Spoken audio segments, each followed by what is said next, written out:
Halo sahabat Sapa, selamat datang di podcast Sapa episode kedua. Nah, di episode kali ini perkenalkan saya Linda Anwar dan perkenalkan teman saya. Halo, saya Vini Zulfa. Kami berdua dari Sapa Institute, lembaga yang fokus di isu perempuan. Nah, teman-teman, di episode podcast Sapa sebelumnya kan kita udah bahas ya soal kekerasan dalam pacaran. Nah, bagi teman-teman yang belum nonton, silahkan kunjungi channel YouTube Sapa Institute ya. Nah, kalau untuk podcast Sapa episode kali ini nih, mau bahas apa nih Teh Vini? Oke, sekarang kita akan fokus di isu kekerasan seksual. Jadi, kita fokuskan pada ketika kita menjadi korban, misalnya atau teman kita atau saudara kita menjadi korban kekerasan seksual, kira-kira harus melakukan apa sih kayak gitu. Nah, sebelum lanjut ke pembahasan ya Teh Vini, untuk teman-teman semua kita akan menayangkan sebuah video dulu. Disimak dulu ya video berikut ini.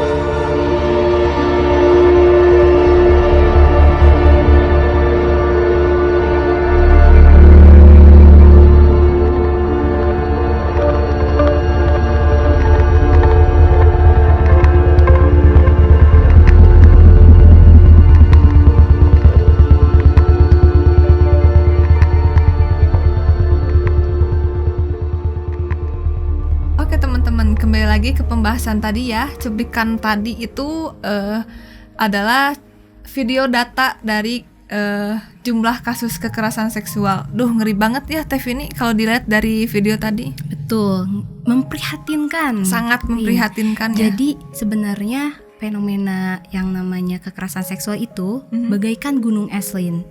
Ketika misalnya ada data nih, itu belum tentu merepresentasikan apa yang terjadi di lapangan, karena banyak korban yang tidak mau melapor gitu. Nah Teh Vini, sebelum ngebahas lebih lanjut nih, aku mau tanya, jadi sebenarnya apa sih kekerasan seksual itu? Oke, jadi kekerasan seksual itu adalah tindakan baik berupa ucapan atau perbuatan yang memang bertujuan untuk mendominasi dan membuat pihak korban itu terlibat dalam aktivitas seksual, dan tentunya tanpa yang namanya konsen atau persetujuan dari si korban, seperti itu. Nah, jadi bentuk-bentuk kekerasan seksual itu apa aja sih Teh Vini? Oke, jadi kekerasan seksual ini banyak bentuknya ya Teh Linda. Jadi pertama, kita tahu tuh banyak juga terjadi di masyarakat sekitar kita, yaitu perkosaan, kemudian pelecehan seksual, eksploitasi seksual, perkawinan anak gitu kan. Nah, dari jenis-jenis atau bentuk-bentuk tersebut juga sebenarnya memiliki banyak modus gitu ya. Seperti itu. Oke, mungkin untuk bentuk-bentuk kekerasan seksualnya kita bahas di episode selanjutnya ya Teh Vini. Nah, jangan lewatkan ya teman-teman episode-episode podcast Sapa berikutnya di channel YouTube Sapa Institute. Nah, kembali lagi nih Teh Vin.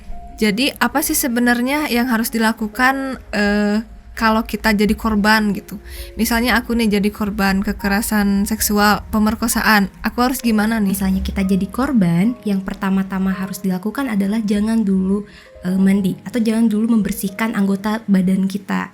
Karena apa? Karena dengan mandi atau membersihkan badan kita, bukti-bukti semacam sidik jari itu bisa terhapus dan sulit untuk dilakukan penyelidikan seperti itu. Oh, jadi diusahakan jangan dulu membersihkan badan ya? Ya, betul. Supaya bukti-buktinya nggak hilang gitu ya? Ya, betul. Jadi untuk yang selanjutnya yaitu adalah kumpulkan alat bukti.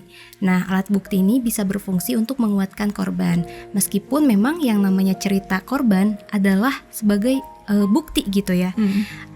Tapi ya untuk proses penyelidikan itu bisa menguatkan, dan jangan sampai alat bukti tersebut banyak disentuh gitu. Karena apa? Karena khawatirnya bisa menghapuskan jejak dari sidik jari itu ataupun bisa menghilangkan pokoknya jangan sampai banyak disentuh lah kayak gitu.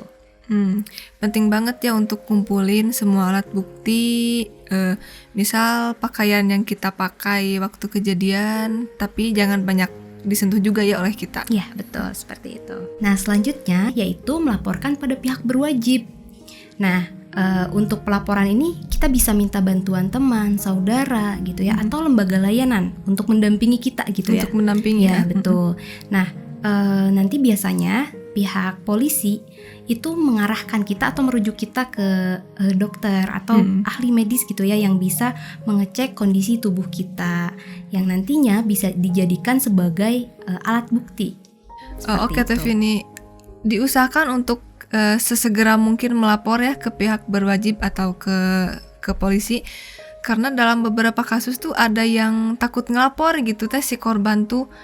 Bener gak sih Teh? Nah, iya bener banget Lin. Makanya tadi aku nyebut bahwa yang namanya korban kalau bisa didampingi oleh keluarga, teman, atau lembaga layanan. Karena beda juga gitu ya, ketika kita ada teman untuk melapor, itu setidaknya bisa memberikan kekuatan bagi korban atau bagi kita yang menjadi korban seperti itu. Untuk menambah keberanian dan juga menguatkan mental si korban itu ya. Iya, betul. Jadi kita bisa minta tolong pihak keluarga atau yang namanya saudara, teman yang memang kita percaya gitu. Lalu kemudian kita juga bisa minta bantuan ke lembaga layanan. Nah, sekarang kan kita lihat juga tuh banyak penyedia layanan bagi para korban gitu ya. Misalnya ada tuh di sosial media sudah menyediakan hotline. Nah, kita juga tahu ada yang namanya FVL.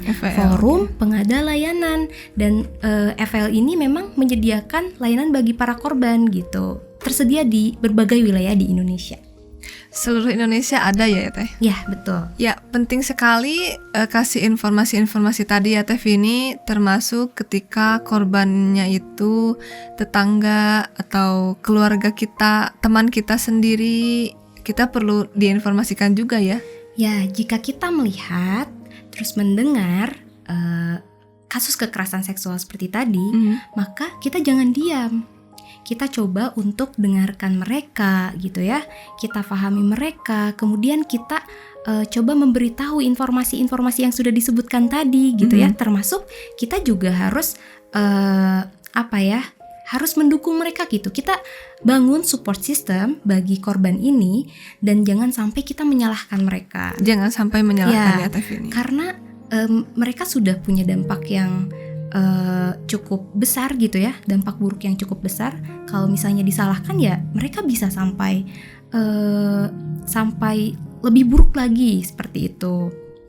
Kemudian juga kita coba berikan informasi tentang lembaga layanan tadi gitu ya, karena sebenarnya lembaga layanan kan sudah tahu betul bagaimana penanganan kasus kekerasan seksual, sehingga ya mereka bisa benar-benar memberikan upaya dan penanganan yang dibutuhkan oleh korban seperti itu. Ya, nggak boleh nyalahin korban ya Teh Vini, karena banyak banget tuh kasus yang malah si korban yang disalahin gitu. Ketika korban perempuan menjadi korban kekerasan seksual, misalkan pemerkosaan atau jenis lainnya, itu malah disalahkan ke korbannya. Misalkan kayak kasus kekerasan seksual, pemerkosaan, misalkan disalahin karena si perempuannya itu pakai pakaian yang minim atau apa gitu. Itu nggak boleh banget dari itu kita sebagai orang yang tahu tentang hal ini, kita sampaikan pada mereka, para korban ini ya, bahwa mereka itu tidak salah. Yang salah itu justru pelaku gitu kan. Nah, kenapa kita harus sampaikan seperti itu? Karena seperti kita tahu ya, yang namanya korban kekerasan seksual itu punya banyak dampak buruk gitu pada mereka gitu ya. Pertama, bisa sampai dampak psikis gitu kan. Kemudian juga dampak secara fisik gitu ya. Misalnya ada kerusakan atau gangguan reproduksi, kemudian juga dampak sosial khususnya ya yang banyak disalahkan oleh masyarakat tadi, sehingga stigma negatif ya. Korban juga punya trauma berkepanjangan dan juga dia biasanya menjadi lebih dikucilkan di masyarakat didiskriminasi biasanya gitu ya, karena ya untuk konteks perempuan di masyarakat biasanya negatif gitu ketika menjadi korban. Seperti itu. Maka ya kita harus sampaikan itu kepada si korban, bahwa mereka tidak boleh menyalahkan diri sendiri. Dan sebisa mungkin orang terdekatnya seperti keluarga itu juga harus tetap menguatkan korban ya Teh. Ya, betul. Orang-orang terdekat harus jadi support system bagi si korban. Support system terbaik ya. Ya. Jangan sampai karena dengar omongan dari orang lain, keluarga juga ikut down. Ya, betul. Nah, untuk dampaknya tadi kan sudah disebutkannya sama Teh Vini, dampak psikis, dampak fisik juga, stigma dari masyarakat juga untuk korban, stigma-stigma negatif. Nah, dampak yang ditimbulkan itu bisa dirasakan dalam jangka panjang atau seumur hidup ya Teh Ya, Vini? betul banget.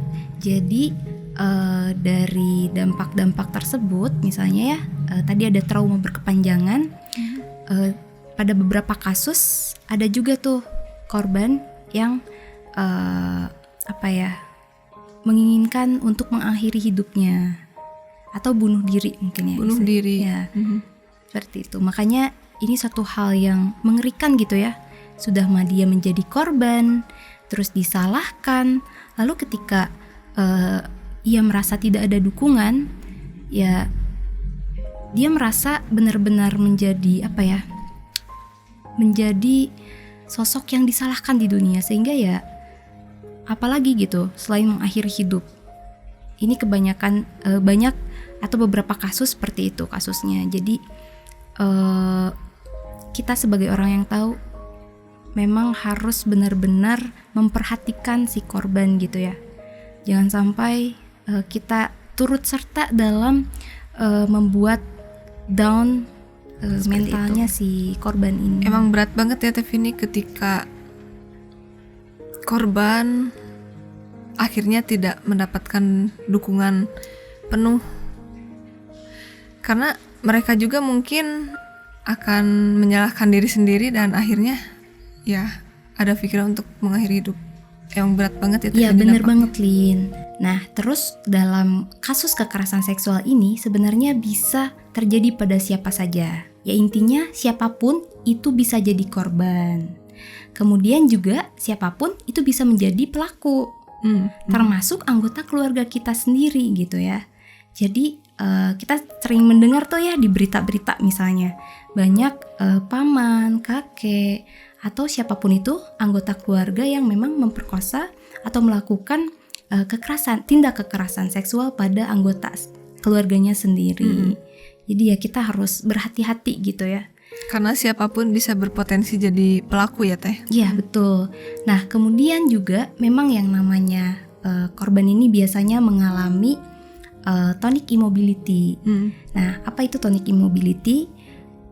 Pada saat seseorang dihadapkan pada kondisi tadi ya kekerasan seksual, itu biasanya tidak bisa bergerak sama sekali gitu ya. Memang respon biologis seperti itu gitu ya. Ada banyak kasus seperti itu.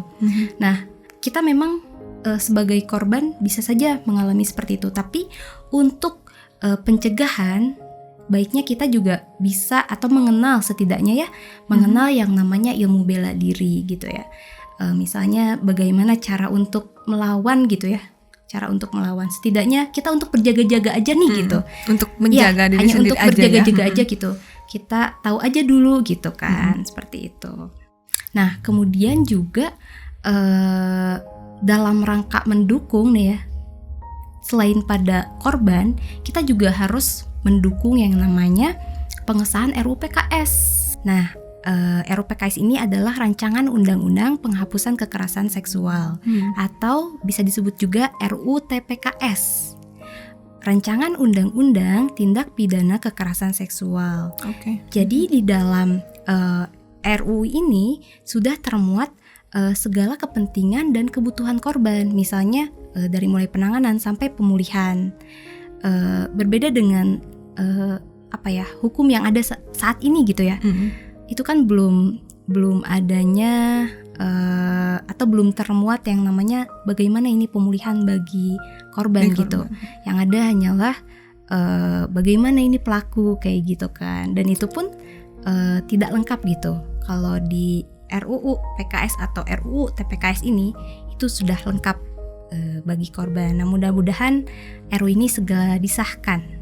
Ya, kita berdoa ya, dan kita juga terus mendukung supaya RUU tersebut bisa segera disahkan. Ya, mudah-mudahan ya. Teman-teman juga jangan lupa beri dukungan untuk sahkan yang namanya RUU PKS atau RUU TPKS. Oke, baik Teh Vini, terima kasih banyak informasinya yang tentunya bermanfaat sekali untuk kita ya. Iya, betul. Nah, demikian teman-teman tadi obrolan singkat aku sama Teh Vini soal kekerasan seksual. Mungkin nanti di podcast apa berikutnya akan dibahas juga terkait topik kekerasan seksual lainnya. Nah, teman-teman, kalau mungkin ada yang luput dibahas terkait topik ini atau ada informasi penting yang mau di-sharing soal kekerasan seksual, teman-teman bisa kasih tanggapan di kolom komentar di bawah ini ya. Jangan lupa ikuti juga media sosial kami untuk topik podcast apa lainnya. Jadi sekian dulu podcast apa kali ini. Tetap waspada, kenali, cegah, dan tangani kekerasan seksual. Asal jaga kesehatan ya teman-teman. Sampai jumpa lagi di podcast apa berikutnya. Dadah!